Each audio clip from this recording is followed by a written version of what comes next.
সিয়াম আহমেদের ঈদে মুক্তি পাওয়া সিনেমা জঙ্গলির অফিসিয়াল টিজার দেখলাম।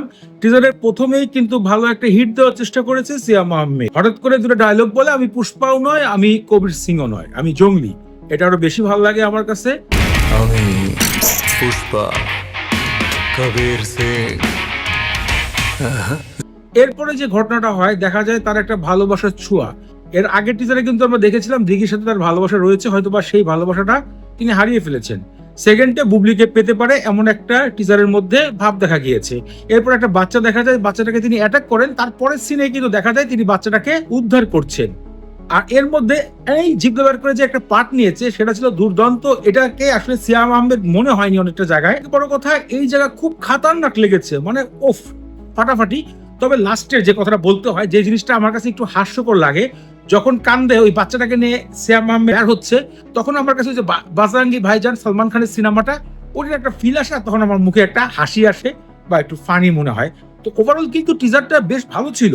সিয়াম আহমেদের এই কালে যতগুলো কাজ দেখেছি, আমার কাছে মনে হয় এই কাজটা বেস্ট হতে চলেছে।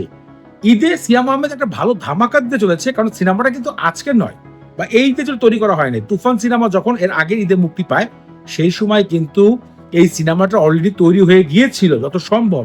তবে পরিচালক বলে যে আরো কিছু কাজ রয়েছে, তাই আমরা চিন্তা ভাবনা করে সামনে কোনো একটা ঈদে মুক্তি দিব। তাই পরের ঈদে আমরা পেয়ে গেছি সিনেমাটির টিজার, এবং অপেক্ষায় রয়েছে এই ঈদে আমরা দেখব।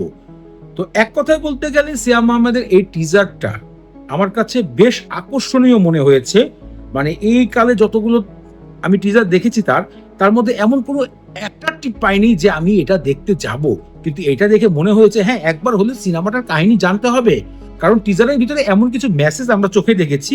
অবশ্যই নতুন কোনো গল্প হতে পারে। তো ওভারঅল টিজারটা আমার কাছে বেশ ভালো লেগেছে। শুধুমাত্র লাস্টের যেই পার্ট, কাঁধে বাচ্চাকে থেকে বের হচ্ছিল, এটা কাঁধে না নিয়ে হয়তো বা কোলে নিত বা এরকম নিত, যেটাই হোক একটু অন্যরকম হলে না আমরা মনে হতো যে নতুন আরো ফিল পেতাম। কিন্তু ওই জায়গায় আমার কাছে ওই যে ইন্ডিয়ার সিনেমা সলমান খানের বাজরাঙ্গি ভাইজানের একটা ফিল পেয়েছি, ওই জায়গায় আমার কাছে হাসি লেগেছে। তবে এটা কিন্তু বাংলাদেশের জন্য একটা নতুনত্ব ভাব। সো আপনাদের কাছে কেমন লেগেছে ভিডিওতে কমেন্ট করে জানাবেন। পরবর্তী দেখা হচ্ছে নতুন কোনো ভিডিও নিয়ে। সে পর্যন্ত ভালো থাকুন, সুস্থ থাকুন, আল্লাহ হাফেজ।